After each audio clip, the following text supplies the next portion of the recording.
पिछले 2 हफ्ते में मैंने गॉल ब्लैडर के ऊपर जानकारी दिए है।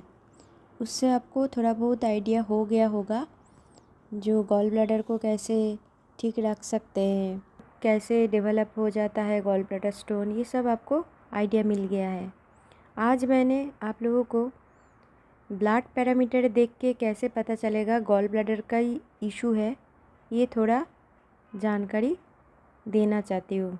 फर्स्ट, गॉल ब्लैडर को समझने के लिए आपको लीवर एंजाइम के ऊपर ध्यान देना पड़ेगा, क्योंकि लीवर से ही बाइल प्रोडक्शन हो जाता है और बाइल गॉल ब्लैडर के अंदर जमा रहता है।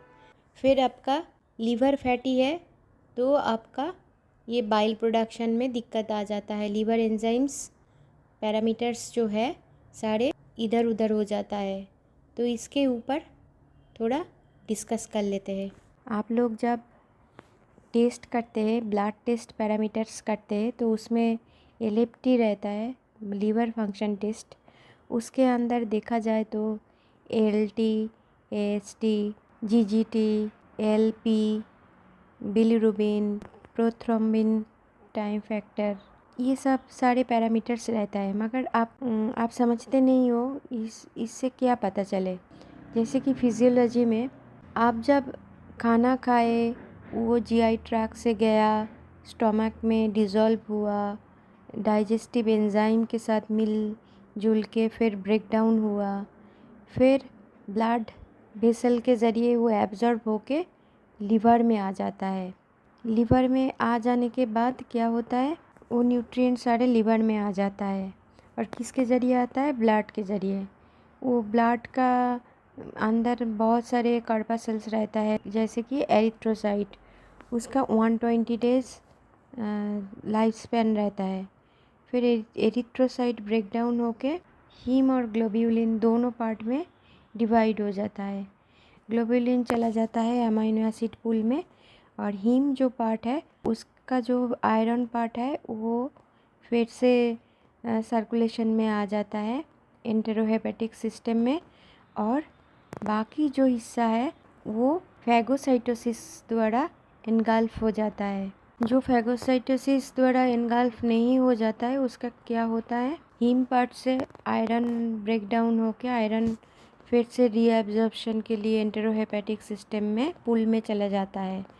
और जो बाकी जो पोर्शन है वो क्या है, ब्रेक डाउन होता है, जैसे कि उससे बिलीरुबिन, बिलीवर्डिन, स्टारकोबिलिन ऐसे ब्रेक डाउन प्रोडक्ट बन जाता है।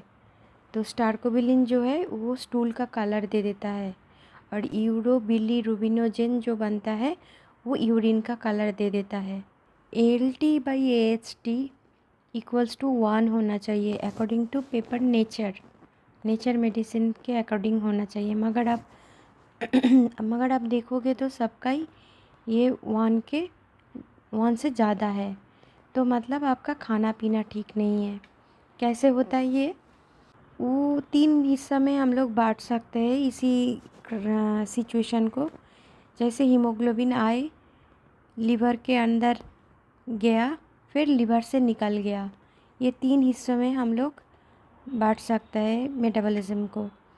तो जब लीवर के एंट्री लेने के पहले जो मेटाबॉलिज्म होता है उससे जो बिलीरुबिन बनता है वो इनसॉल्युबल, वाटर में इनसॉल्युबल है, सॉल्युबल नहीं है।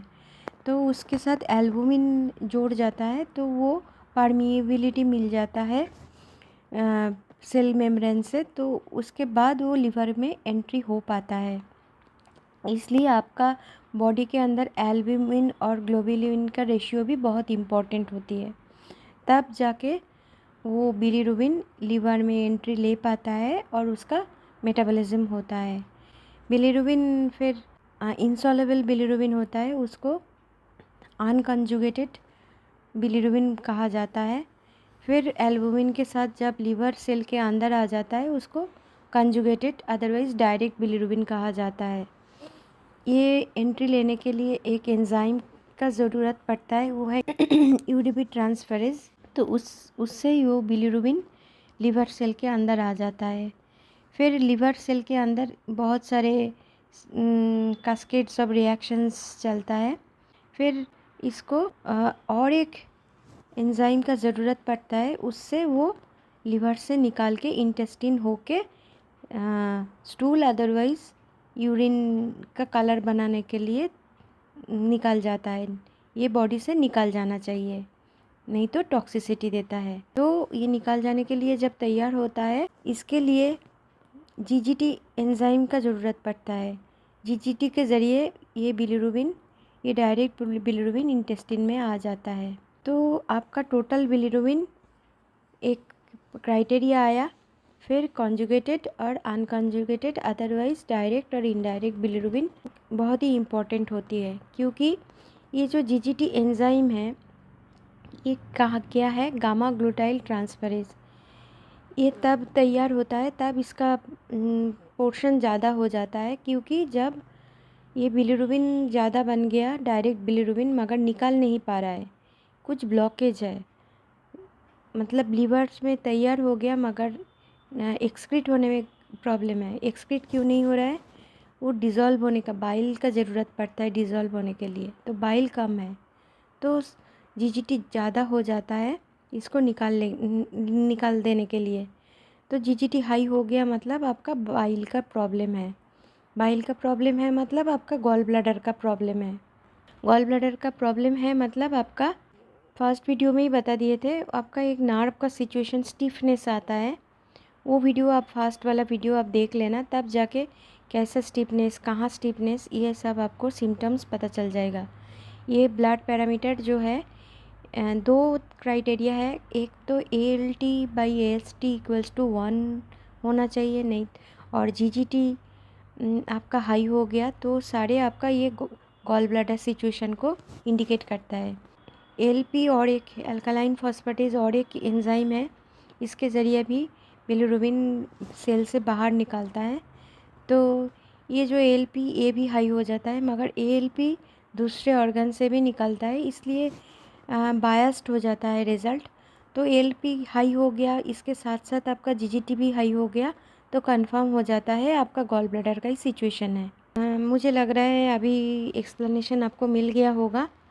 आपको कोई क्वेश्चन है तो प्लीज़ मेरा कमेंट्स पे पूछिए, और मुझे लाइक्स दीजिए। मेरे वीडियो से आपको हेल्प हो रहा है तो प्लीज़ लाइक्स दीजिए, सब्सक्राइब कर लीजिए और शेयर भी कीजिए, ताकि लोगों के अंदर सारे ऑर्गन्स और अपना बॉडी के लेकर अवेयरनेस आ जाए, सब लोग तंदुरुस्त रह सके। Thank you.